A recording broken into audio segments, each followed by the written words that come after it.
The wind in the Chuska Mountains has a bite. It's a cold, sharp thing, chewing through canyons like it wants to take something with it. Chaza Red Elk felt it on his neck. He was crouched behind a jagged boulder, breath held tight in his chest. His rifle was raised, aimed across a clearing no wider than a mule cart. The sun was low, bleeding amber through the trees like a wound that just wouldn't close. 30 yards away, the cougar held its ground. It wasn't running. It wasn't pouncing. It was just watching. Its body was a ripple of coiled tension. One paw rested on a half-dead rabbit, the very rabbit Chaza had set a trap for. The steel jaws were still clamped tight around the animal's hind leg. The cat's ears flicked once, then stilled. Its eyes were yellow and steady. There was no fear in them, not a lick of respect for the man or his gun. Chaza didn't blink. He didn't breathe. He had one bullet left, not one magazine, not a pouch full of shells. One single bullet. And he was starving. The kind of starving that makes a man gnaw on leather till his gums bleed. 3 days since he'd tasted real meat. He could fire. He could risk the shot. Maybe he'd scare it off. Maybe he'd kill it. Or maybe he'd miss and die hungry right here in the dirt. But something in the way that cat stood there, like it was the only true thing left in this whole damn canyon, made him lower the barrel of his Winchester. The cougar blinked once, slow. Then it turned and walked back into the trees. It disappeared like a ghost, like it had come for nothing but to remind him that some fights ain't worth the cost of the bullet. Chaza let out a long, quiet breath. He didn't feel relieved. He just felt empty. That night, he didn't light a fire. He sat on the frozen dirt outside his cabin, wrapped in a buffalo hide coat, staring up at a cracked sky. He'd built this place 3 winters ago, stacked every log with his own 2 hands. He'd tried to burn his past into the chimney stones, hoping the smoke would carry it away. No wife, no children, no kin left that knew his name, just this cabin, just the cold, just that one bullet. By morning, the frost had turned his beard to glass. He packed what little he had, jerky that tasted like ash and a water skin that had started to sour. He took only what he could carry, and a small leather pouch. Inside were 2 silver coins, worn so thin you could barely see the face on them, rubbed smooth by time or maybe by guilt. He slipped the pouch into his coat and stared down the trail that cut through the mountains like an old scar. Santa Fe, a city of stone and heat and noise, a place he hadn't seen in 6 long years, back when he still had something left to lose. He mounted his Mustang, a creature he'd named nothing and trusted even less, and began the ride south. The mountains whispered behind him, but he didn't look back. The land out here is a quiet kind of violent. It don't care who you were before. It only cares what you're willing to give to keep breathing. He passed a burned-out stagecoach on the 2nd night. Blood stained the dirt dark. No bodies. He rode on by without stopping. It wasn't his fight, not anymore. When the rooftops of Santa Fe finally appeared on the horizon, his water was gone and his horse was lean with hunger. The city shimmered with false promise. It smelled of roasted meat and cheap soap, of sweat and lies, and of fortune, if you knew where to look. Chaza didn't. He hadn't come to look for anything. He'd come to gamble with 2 silver coins and the last scrap of soul that hadn't been scoured out of him by the wind. The plaza was already half full when he arrived. The center had been cleared, like a stage for a play. A crude wooden platform stood tall, covered in old banners. A hand-painted sign leaned against it. Bride auction. 3:00 p.m. Town sanctioned. No refunds. No questions. Chaza tied his horse and touched the pouch inside his coat. Still there, still 2. He tugged his hat low and melted into the crowd of sweating men. He didn't speak. He didn't move. He just waited, not for a woman, not for a prize. He was waiting for something that felt a little less like dying. A fat man in a politician's suit, Don Alirio Tivera, strutted out onto the stage. "Gentlemen," he shouted, "today you bargain not just for beauty but for survival. Your coin buys not just company but legacy." Chaza's jaw clenched. The first woman was young, her eyes dull. The bidding ended at 22 pesos. The next was a widow. A farmer bought her for her strong hips and quiet nature. They kept coming, eyes like ghosts, shoulders back but hollow inside. Chaza didn't move a muscle until Don Illyrio announced the final offer. "She has requested to remain veiled until purchased. Her right as decreed. Her name withheld." A figure stepped out, small, wrapped in thick brown cloth from head to ankle. Only her hands showed. They were pale, still. Her posture was too straight to be a woman who'd been beaten. A murmur went through the crowd. "Is she sick?" "Probably ain't got no teeth." "Starting bid, 5 pesos, Don Illyrio shouted. Silence. The crowd started to laugh. "No face, no bid," someone yelled. "She ain't worth a damn rag." The woman didn't move. She didn't tremble. But as the laughter grew, her shoulders twitched, like she was more afraid of being ignored than of being seen. Chaza knew that feeling. He knew it deep in his bones. He stepped forward. 2 pesos. The laughter died. A hush fell over the whole plaza. Every eye turned to him. The mayor blinked. "Did you say 2? Chaza pulled out the pouch, held out the 2 thin silver coins. "That's all I have," he said, his voice level, "but I'll pay it." The silence cracked again, this time with mockery, but Chaza didn't hear it. He was watching her, and for the first time, she was watching him back. She walked off the platform, still veiled, still silent. She climbed onto his horse behind him, her arms wrapped around his waist, light, like someone just learning how to stay alive again. They rode away into the dusk. Behind them, the laughter of the crowd turned back into wind. He had 1 bullet left in his rifle, but now he had something else. He had a ghost riding behind him, and he had no idea what she was running from. The trail out of Santa Fe was a mean, narrow thing. Dust kicked up behind the horses' hooves as they rode. The woman sat behind him, a light weight that felt heavier than stone. Her face was still hidden behind that thick brown veil. Her hands were clutched tight in her lap, like she was holding on to something that might shatter if she let go. They rode for hours. No questions, no names, just the wind and the hooves and the slow descent into the dry-boned canyons of the Chusca Range. At dusk, Chaza turned off the trail.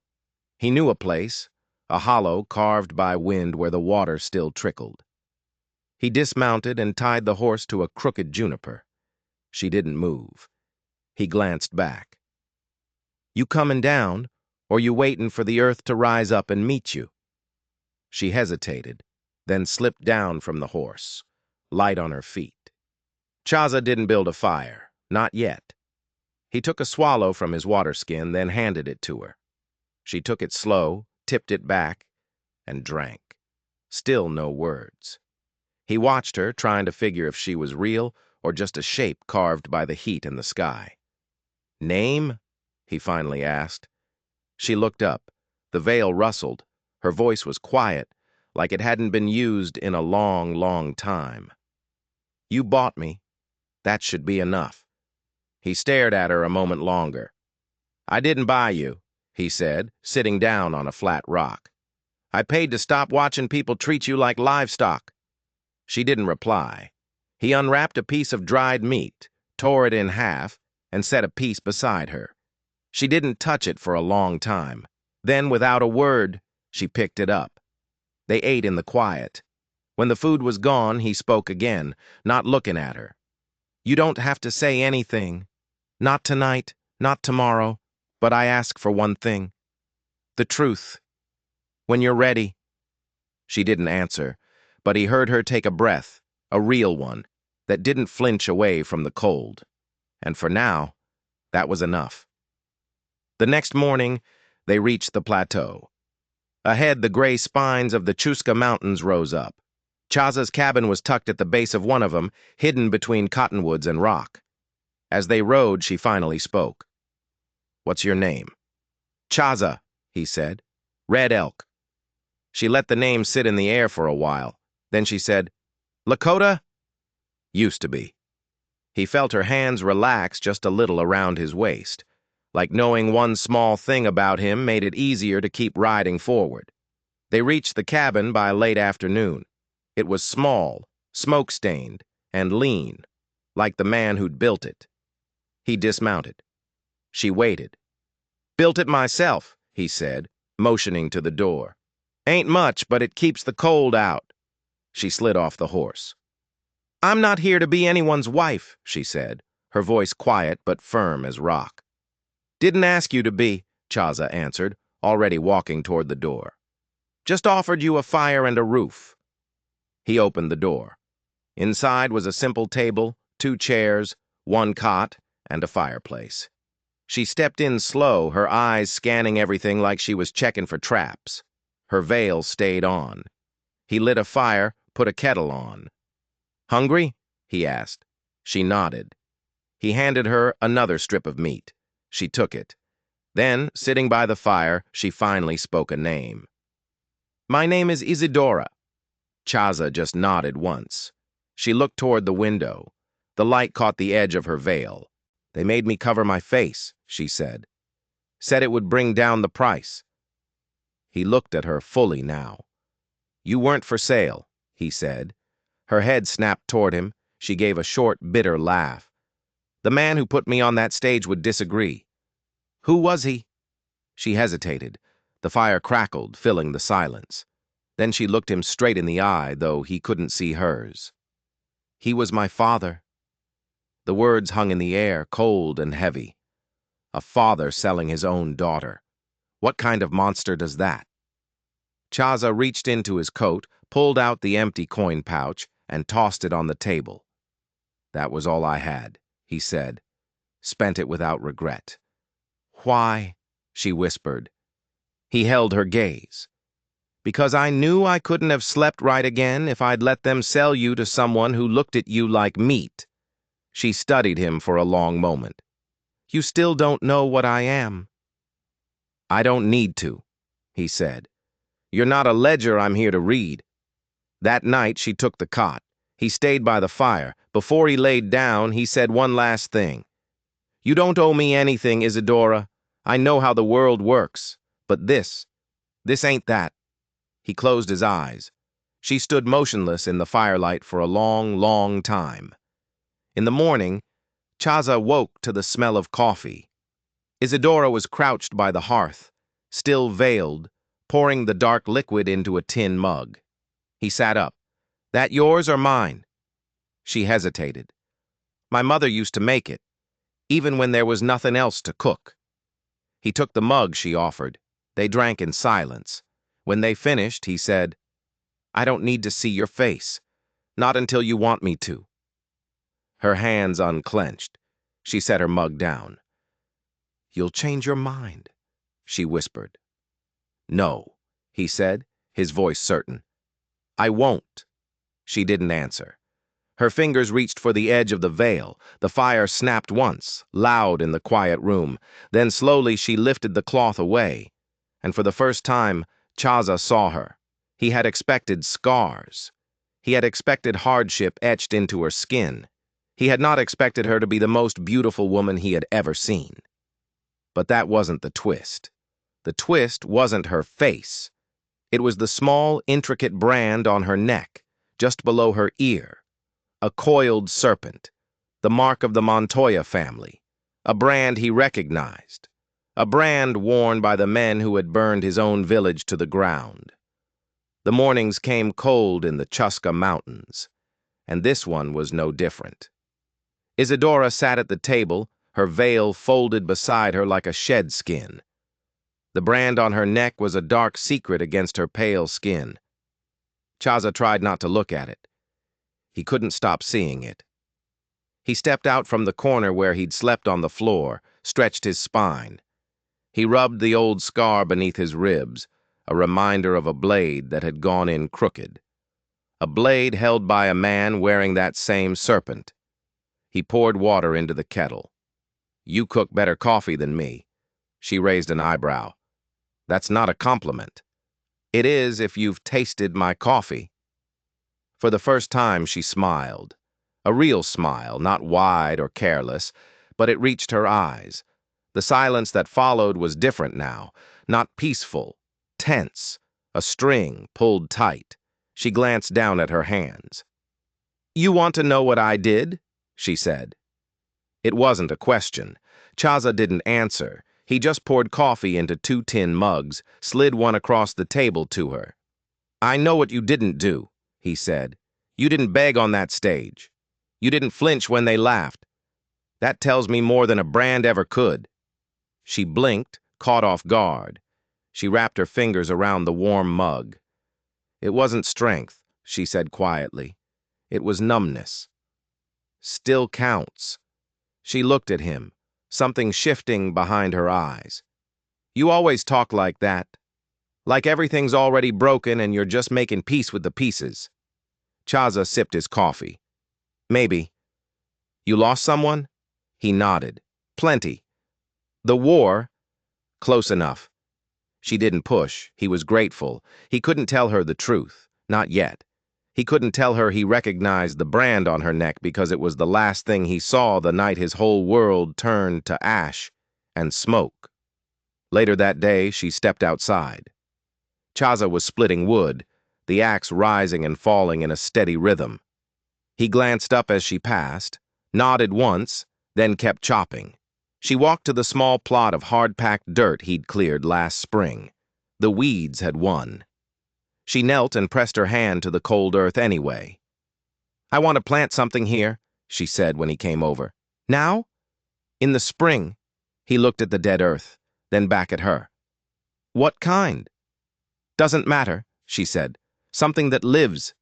That night, she told him her full name, Isidora Esperanza Montoya. The name landed like a hammer. Don Elias Montoya. The man who owned half of Santa Fe.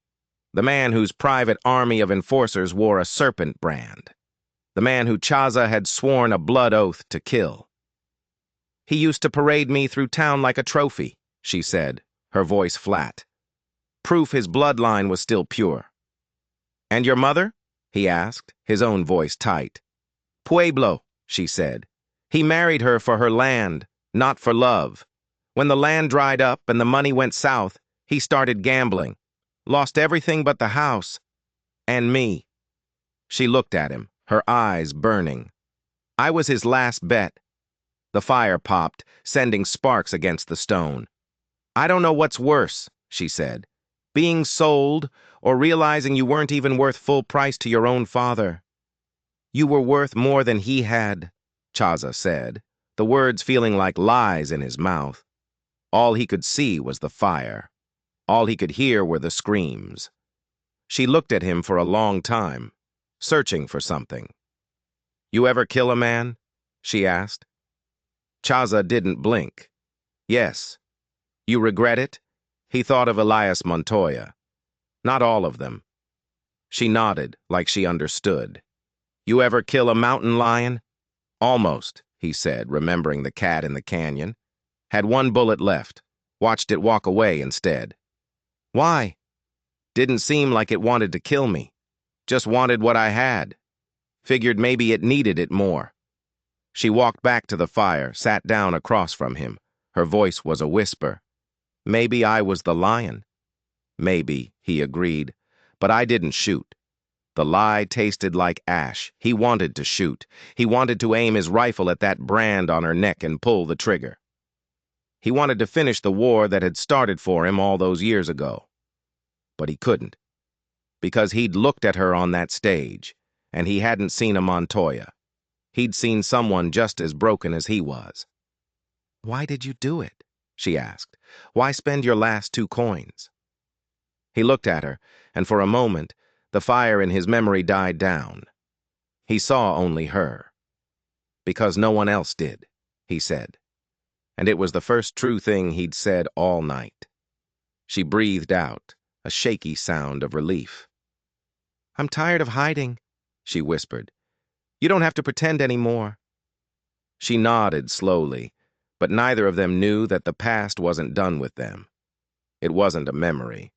It was a rider approaching on a dark horse, and he was coming to collect on an old bloody debt. The knock came just after midday. 2 sharp raps on the cabin door. No pause. No hesitation. Chaza was outside, mending a broken hinge on the barn gate. The sound froze him mid-swing. He looked up at the cabin. Isadora stood in the doorway, her eyes narrowed. She had a small knife in her hand, the one he'd given her. The knock came again, slower this time, bolder. Chaza set the hammer down. He motioned for Isadora to step back inside. She did. He opened the door. The man standing there wore a dust-stained Union coat. His skin was tanned like saddle leather, his hair in 2 long braids. A rifle was slung over his shoulder, and a smirk played at the corner of his mouth. "Took you long enough," the man said. Chaza blinked. Then he let out a breath he didn't know he was holding. "Thomas Claybird," he muttered. "Still bad at greetings, Red Elk." The 2 men embraced, a quick, hard clap on the shoulder. The way men do when they've bled in the same ditch and don't need to talk about it. Isadora watched from the corner, guarded. Thomas noticed her. "And you must be the girl who put some color back in this ghost," he said, offering a respectful nod. Isadora crossed her arms. "I'm the one he paid 2 pesos for." Thomas blinked, then barked out a laugh. "Smart investment. Cabin even looks clean." Chaza stepped aside and motioned him in. Thomas dropped his coat on a chair like he owned the place. "Didn't think I'd find you still breathing," he said, looking around the small room, "or living like a monk in the hills." "I wasn't living," Chaza said, "just staying out of the way." "Well," Thomas said, his smile fading, "sorry to break the quiet. This ain't just a social call." He reached into his coat, pulled out a folded piece of parchment, and slapped it on the table. Trouble. Isadora walked over as Chaza unfolded the paper. It was a flyer, the ink still fresh. Notice of reward. For the safe return of Esperanza Montoya, daughter of Don Elias Montoya. Stolen from auction, last seen with Apache or Lakota male. Reward, 500 pesos. The air in the cabin went thick and cold. "I'm not stolen," Isadora said through clenched teeth. "I walked off that stage on my own 2 feet." Thomas looked at her. "I believe you. But a man like your father, he don't care about the truth.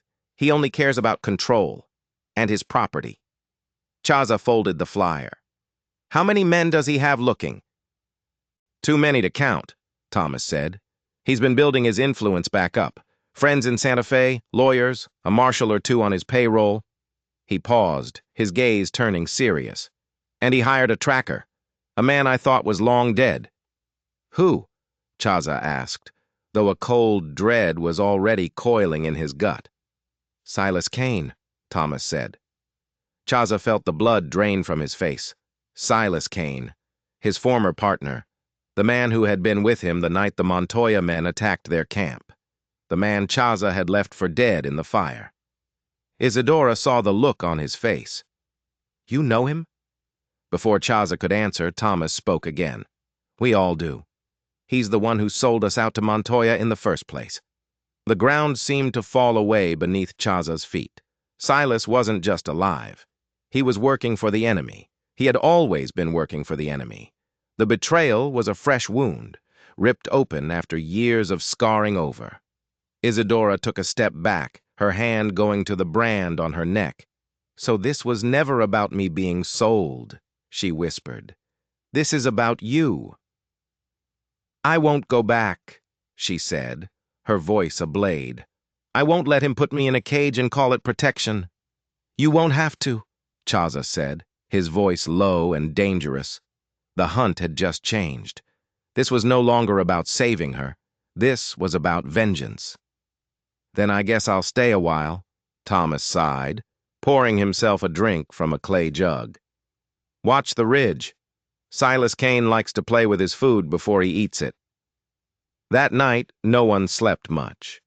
Thomas told stories of the war to fill the silence, but Chaza heard none of them. He was listening to the wind, listening for footsteps that had haunted his dreams for a decade. Later, Isadora stood on the porch, wrapped in a blanket. "I think I forgot how to breathe when Thomas said my father's name." "You're still breathing," Chaza replied, his eyes scanning the dark tree line. "Barely," she said. She walked over to where he stood. "You think a person can lose their name? Everything I was before, it's gone. The house, the land, the name Montoya. It just tastes like ashes." "You're still here," he said. "But who am I?" Chaza set his rifle down. "You're the woman who didn't flinch," he said. "That's who you are." Her eyes glistened in the moonlight. Suddenly, Chaza stiffened. It wasn't a sound. It was a smell on the wind, not firewood, not pine. Horses and cheap cigar smoke, Silas's brand. "Inside," he whispered to Isadora. "Now." She didn't ask questions. She moved. Chaza grabbed his rifle and melted into the trees. The silence of the mountains was no longer peaceful. It was loaded, and it was aimed right at them. The tracks were just where Chaza knew they'd be. Down by the river, 4 sets of boots, military issue, they'd been watching, waiting. When he and Thomas got back to the cabin, Isadora was already packing a satchel. "I'm not running," she said, the moment she saw their faces. "No one's asking you to," Thomas said. She looked between them, her jaw set. "But I'm not sitting here waiting for him to decide who I am again." Chaza nodded. This was her fight, too. "Then what do you want to do?" "I want to look him in the eye," she said. "And I want to say what I should have said years ago." "Then we ride at first light," Thomas said. "But not to Santa Fe. Not yet." Chaza looked at him. "Where?" "A place Montoya thinks is forgotten," Thomas said. "The old mission at Agua Brava. Your father used to funnel his dirty money through their confession booths. If there's proof of his crimes, it's buried there." The wind picked up as they loaded their gear. Down in the valley, a hawk cried out once. They were no longer the hunted. They were the hunters, and they were riding straight into the serpent's den. Santa Fe didn't greet them. It judged them. From the moment their horses clattered onto the cobblestone streets, eyes followed them. Whispers slid from behind lace fans and polished brass buttons. Isadora felt them scrape against her skin like thorns. But she didn't shrink. She rode with her chin lifted high, straight-backed and steady. They weren't heading for the mission first. The plan had changed. Thomas had gotten word from a friend inside the city. Don Elias Montoya wasn't at his estate. He was at the courthouse, securing a new land deal with the governor. This was their chance, a public stage. They dismounted at the courthouse. At the top of the stone steps stood Don Elias Montoya, thinner than she remembered, his eyes hollow behind a mask of power. Behind him stood a line of men in stiff collars, and a tall man with a silver star pinned to his vest. Marshal Grant. Don Elias's gaze slid over Chaza and Thomas like they were dirt on his boots. But when it landed on Isadora, it paused. "Esperanza," he said, spreading his arms with a warm smile that didn't touch his cold eyes. "I was never lost," she said, her voice ringing out across the plaza. "You just stopped looking." His smile faltered. "Let's not perform rebellion in front of respectable men," he said smoothly. "This is not the place for childish dramatics." "Then you shouldn't have written the script." He stepped closer, his voice dropping low. "I have arranged a match. Marshal Grant has offered your name a second chance. You could still have comfort, land, safety. That name doesn't belong to me anymore." A murmur rippled through the crowd gathering below. "You disgrace your blood!" Elias snapped. "You mean your blood?" she shot back. He gestured at Chaza. "You would throw away a life of wealth to stay with this?" Chaza's jaw tightened, but he didn't speak. He didn't need to. Isadora did. "You sold me in a sack!" she shouted, and the whole plaza went silent. You put a veil over my face and called it modesty, but it was shame. You called me Esperanza, hope, because you thought I was your last chance to fix everything you ruined. But I am not your redemption, Father. I am your consequence. Elias's face twisted with rage. You will regret this. I already regretted being silent. Then, in one slow, deliberate movement, she reached into her pocket. But she didn't pull out a marriage license. She pulled out a small, worn, leather-bound book, a journal. My mother's, she said, holding it up. She wasn't just Pueblo, Father. She was a healer. She kept records. Records of every person you poisoned with your silver mines, every child who died coughing up black dust, every bribe you paid to keep it quiet. She looked straight at Marshal Grant, including the one you took last spring. The marshal's face went pale. The crowd gasped. These are lies, Elias bellowed. Are they? Isadora said. She opened the book. Page 17. A payment of 200 pesos to Marshal Grant to ignore the reports of sickness coming from the San Cristobal claim, the same claim you are trying to expand today with the governor's help.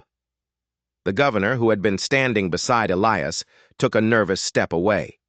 Elias lunged for the book, but Thomas was there first, blocking his path. Chaza stood like a stone wall, his hand resting on the Colt at his hip. Elias turned back to Chaza, his voice shaking with fury. You think you've won? You think you can give her a better life? Chaza finally spoke, his voice quiet but carrying across the plaza like a death knell. I can give her something you never did, Elias sneered. And what's that? Respect. The word landed like a stone. Elias's mouth tightened. He turned and stormed back towards the courthouse, barking orders at his men, but it was too late. The crowd was no longer watching him with deference. They were watching him with disgust. The tide had turned. That night, they stayed in a small room above a blacksmith's shop. Isadora sat by the window, watching the streetlights flicker below. You did something brave today, Chaza said. I just said what I should have said a long time ago. She turned toward him. When I stood in front of him, I thought I'd feel small. You burned every bridge he had, Chaza said. Or maybe, she replied, a small smile on her face, I just started building my own road. She looked at him, her gaze steady. Now I know how it feels to carry two legacies, one that wants you to forget, and one that demands you remember. He knew exactly what she meant. 2 towns away, in a hacienda walled with stone, Don Elias Montoya smashed a glass against the wall. His plans were in ruins. His reputation was shattered. They're heading back into the mountains, his advisor said. Elias smiled, a slow, cold thing. Let them go. Sir, let them think they're safe, he hissed. He picked up a piece of the broken glass. He hadn't just lost a daughter today. He had lost control. And for that, he would burn their entire world to the ground. He had one card left to play. A ghost from Chaza's past named Silas Kane. The road back into the Chuska foothills was quiet. Too quiet. The kind of quiet that settles just before a storm breaks. Chaza rode ahead, his eyes scanning the ridgelines. Thomas flanked the rear. Isadora rode between them. The cabin sat nestled in the silence, but something felt wrong. Chaza pulled his horse short. Something's off. Thomas was already off his horse, crouched by the trail. He brushed at a boot print in the dirt. 3 horses, 2 days old, circling. Stay here, Chaza told Isadora. She slid off her horse and moved toward the trees, her movements quiet and sure. He and Thomas moved ahead, rifles raised. The cabin door was cracked open, just a sliver. Chaza pushed it open with the barrel of his rifle. The inside was cold, the cot undisturbed, but someone had been here. On the table lay a single silver coin. Chaza froze. It wasn't one of his. This one was new, polished, and lying next to it was a single eagle feather, dyed red at the tip. Silas Kane's calling card. A threat, an invitation. "He's been inside," Chaza said, his voice low and sharp. "He left a message." Thomas joined him. "What kind?" "The kind that says he knows we're here, and he's enjoying the game." Isadora approached from the trees, her eyes locked on the feather. "What does it mean?" "It means this isn't over," Chaza said. "It's just starting." They stayed the night, but not inside the cabin. Thomas took first watch. Isadora stayed by the fire pit, poking the dead coals. Chaza sat near her. "I keep waiting to feel safe," she said, not looking at him. "But every time I start to breathe, the world shows me I shouldn't." "That feeling doesn't go away," he said. "You just learn to live beside it." "How?" she whispered. He paused. "By knowing who would bleed for you when the time comes." Her eyes met his across the firelight. "Would you?" He nodded once without hesitation. She didn't cry, but her shoulders dropped, releasing a tension she'd been holding since Santa Fe. "I believe you." Later, Thomas returned to the fire. He dropped something onto the dirt, a strip of dark red cloth. "Snagged on a cactus east of here," he said. "Still wet." Isadora stepped forward. "It's from my father's guards." "They weren't following us," Thomas said, shaking his head. "They were waiting. They're baiting us. The coin, the cloth. They're not warnings. They're invitations." "They're trying to pull us back in," Chaza realized. "Or push us toward something." His eyes narrowed. He knew where Silas would go. An old silver mine, abandoned for years. The same place where their old gang had stashed their last score. The same place where Chaza had left Silas to die. The next morning, they packed light. Just as they were about to ride out, a lone rider appeared at the edge of the clearing. He was young, unarmed. He raised a hand in peace. "I come with words, not bullets," the rider said. Chaza rode forward, rifle resting on his saddle. "You've got 1 minute." The rider pulled out a sealed letter. "From Don Elias." He dropped it at Chaza's feet, then turned and rode off without another word. Chaza didn't open it. Not until they were back inside the cabin, the door barred. He broke the wax seal and read. The letter was short. "She is not the only daughter I have." Underneath it, another line. "Agua Brava, sundown, or the nuns will have another orphan to bury." Chaza's blood ran cold. He had no idea Elias had another child, but he knew what this was, a trap. Elias was trying to draw them away from the mountains, away from Silas Kane. He was splitting their forces. He looked at Thomas. "He's going to hit us on 2 fronts." Isadora stood by the window, her face pale but calm. "I have a sister," she whispered, the words filled with a pain and wonder he couldn't comprehend. "We don't wait any more," Thomas said. "We take this to him, on our terms." Chaza looked at Isadora. Her jaw was set. "I'm tired of waiting to be hunted." The fire never dimmed that night. They packed with quiet intent. If Elias Montoya wanted a war, he had just bought himself one. "I'm not going back for vengeance," Isadora said, her voice steely. "I'm going back to end what he started." And Chaza knew he had to face his own ghost. He would ride for the mines. He would face Silas Kane, alone. The desert gave no cover. They moved through it anyway. They split at dawn. Thomas and Isadora rode east, toward the old mission at Agua Brava, toward a sister she never knew she had. Chaza rode west, into the jagged maw of the canyons, toward the abandoned St. Jude mine, toward the ghost he had created. The sun burned with a brutal clarity, showing every scar on the land. Chaza felt like one of those scars, a line carved by violence and regret. He reached the mine by midday. The entrance was a dark wound in the side of the mountain. Timbers sagged, and the air smelled of dust and decay. He dismounted, leaving his horse hidden in a rocky alcove. He moved forward on foot, Winchester in hand. The silence was unnatural. No birds, no wind, just the sound of his own heart beating a frantic rhythm against his ribs. He saw him then.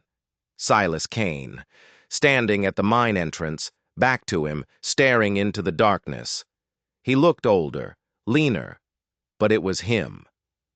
"I knew you'd come," Silas said without turning around.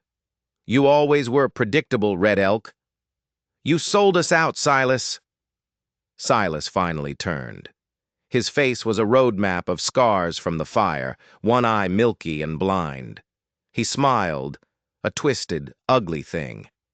"Montoya made me a better offer than a share of dust and silver. He offered me a future." "By killing our own?" "They weren't my own," Silas sneered. "They were your burden. I just cut the rope." "Where is he, Silas? Where's Montoya?" "Not here," Silas said with a chuckle. "He's watching the other show, the one with the long-lost sisters, a real tearjerker." He took a step closer. "He left me here to clean up his mess, to finish what he started with you." Chaza raised his rifle. "It's over." "Is it?" Silas said, and then he whistled. From the shadows of the mine, 3 of Montoya's guards stepped out, rifles leveled at Chaza. A perfect ambush. "You see?" Silas said, his good eye gleaming. "I learned a few things from your old friend Montoya. Mostly I learned that loyalty is for fools. And you, Red Elk, you were always the biggest fool of them all." Meanwhile, miles away, Isadora and Thomas reached the hills overlooking Agua Brava. The old mission town was quiet below them. Too quiet. "It's a trap," Isadora said. "I know," Thomas replied, looking through his spyglass.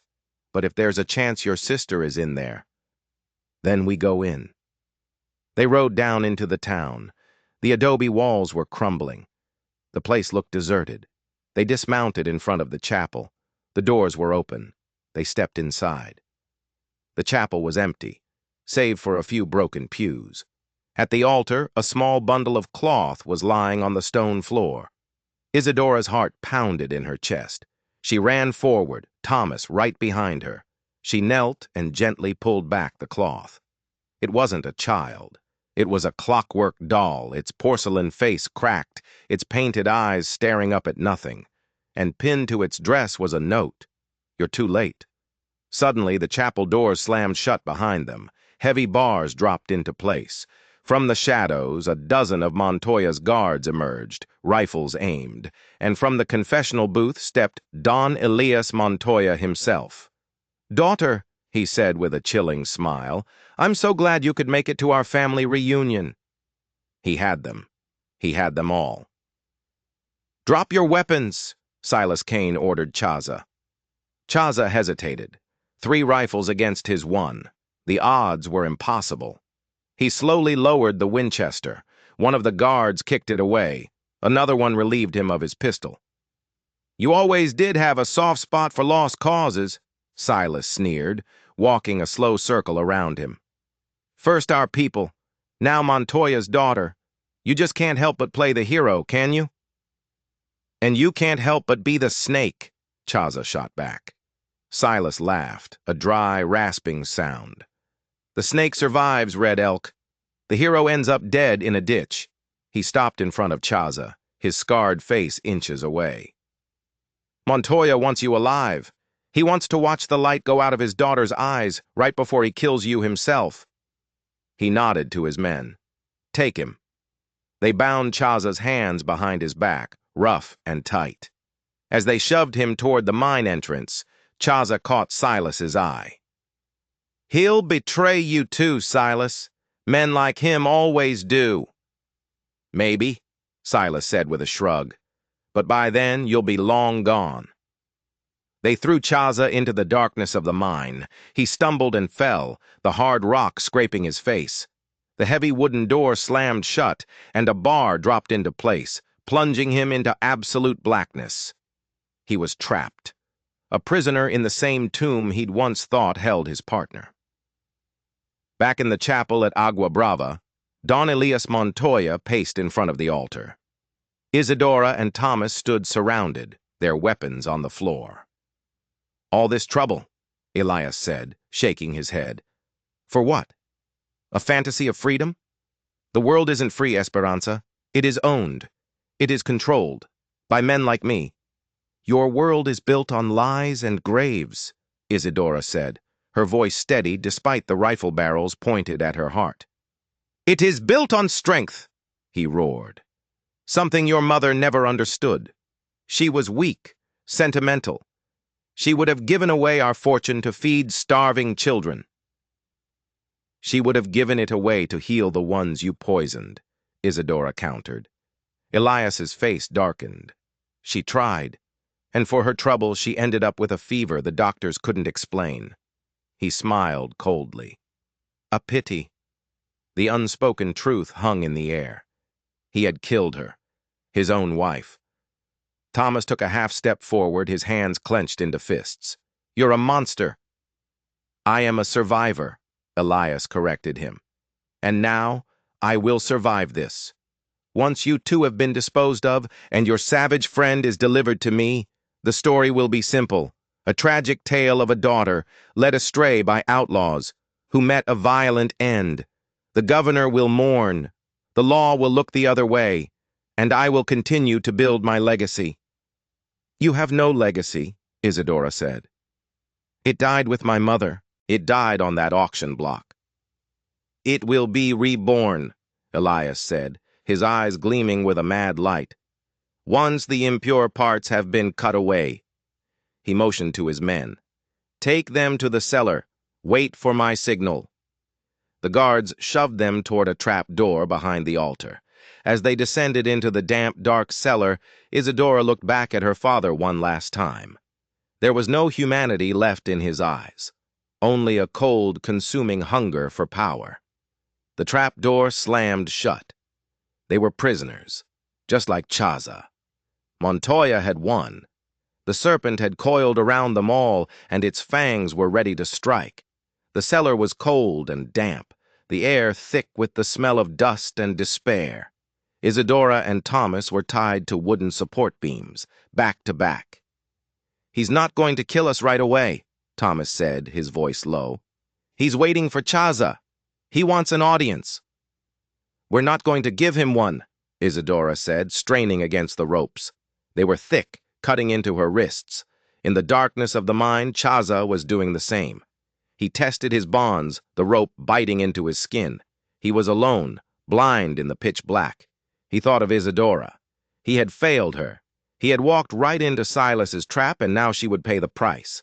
Rage gave him strength. He pulled, twisted, scraped his wrists raw against the rough rope. He felt a strand give, then another.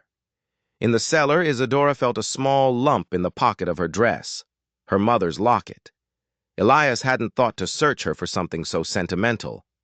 She wriggled, trying to get her hand into her pocket. What are you doing? Thomas asked. My mother always said to carry two things, Isadora whispered, her fingers closing around the small, cool metal. Hope and a hidden blade. She worked the tiny clasp of the locket open. Tucked inside wasn't a picture, but a tiny, sharpened piece of steel. A lockpick her mother had used for her medicine chests. It was small, but it might be enough. She managed to get it out of her pocket, gripping it between her fingers. She began to saw at the ropes. It was slow, painstaking work. Above them, they could hear Montoya giving orders, preparing for Chaza's arrival. Time was running out. Chaza's hands were finally free.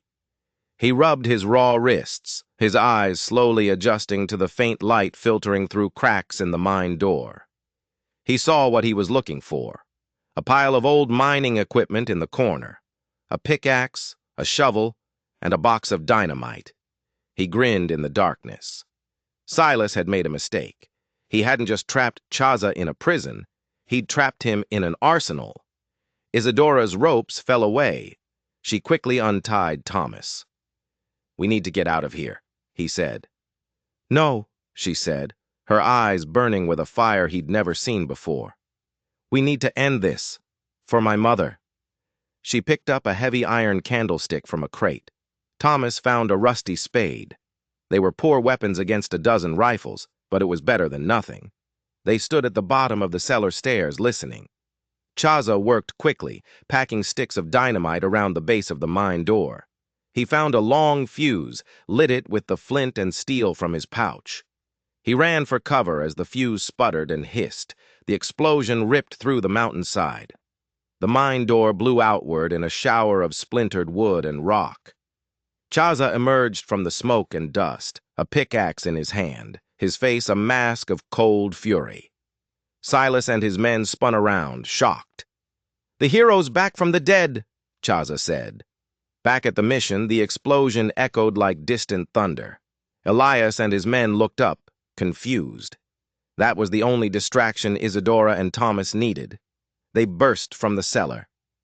Isadora swung the heavy candlestick, catching a guard in the head. He went down hard. Thomas used the spade like a club. The chapel erupted into chaos. At the mine, Chaza was a whirlwind of motion. He swung the pickaxe, a brutal, efficient weapon. He was no longer just a man. He was vengeance. He was every ghost from his past, returned to collect a debt. Silas pulled his pistol, fired. Chaza ducked, the bullet whining past his ear. He charged, tackling Silas to the ground. They rolled in the dirt, fists flying. Inside the chapel, Isadora faced her father. He had drawn a small, elegant pistol. "You were always a disappointment," he hissed. "And you were always a coward," she replied, her knuckles white on the candlestick. He fired. She dove behind a pew as the bullets splintered the wood where her head had been. Thomas took down another guard. He was outnumbered, but he fought with the ferocity of a cornered wolf. Chaza slammed Silas's head against a rock. The man went limp. Chaza stood, breathing heavily. He picked up Silas's pistol and turned to the remaining two guards. They dropped their rifles and ran. He didn't shoot them in the back. His fight wasn't with them. He took a horse and rode like the wind toward Agua Brava. Back in the chapel, Elias had Isadora cornered. Thomas was down, a bullet in his shoulder. "It's over," Elias said, leveling the pistol at her chest. "Yes," she said, "it is." And from the back of the chapel, Father Ignacio, the drunken priest, emerged from the shadows. In his hands, he held a double-barreled shotgun. "Confession time, Don Elias," the priest said. Elias stared, shocked. Your money bought my silence for years," Ignacio said, his voice shaking with a rage that had been fermenting for decades. "But it can't buy my soul. Not anymore." He cocked both hammers. The sound was deafening in the silent chapel. Elias hesitated for just a second. It was all the time Isadora needed. She threw the candlestick. It struck his gun hand. The pistol clattered to the floor. She ran, scooping it up. She turned, aiming it at her father. Just then, Chaza burst through the shattered chapel doors. He saw the scene, Isadora with the gun, Elias standing there, defeated. It was over. But then Elias Montoya did something no one expected. He laughed, a horrible, broken sound. "You think you've won?" he choked out. "You think you've taken everything from me?" He reached inside his coat. "I still have one last piece of my legacy." He pulled out a small, lit stick of dynamite. "If I am to be erased," he screamed, his face a mask of madness, "I will take this whole corrupt world with me." He threw it, not at them, but toward the main support pillar of the chapel's bell tower. The explosion was immense. The stone pillar cracked. The ancient bell tower groaned, and then it began to fall, right on top of them. Chaza didn't think. He ran, tackling Isadora, shielding her with his body as the world came crashing down in a storm of stone and splintered wood. Dust and darkness. Then silence. Chaza pushed a heavy beam off his back, groaning. He was bruised, cut, but alive. He looked down. Isadora was safe beneath him. He helped her to her feet. They looked around at the ruin of the chapel. Thomas was stirring, his shoulder wound bleeding but not fatal. Father Ignacio was pulling himself from the rubble near the altar.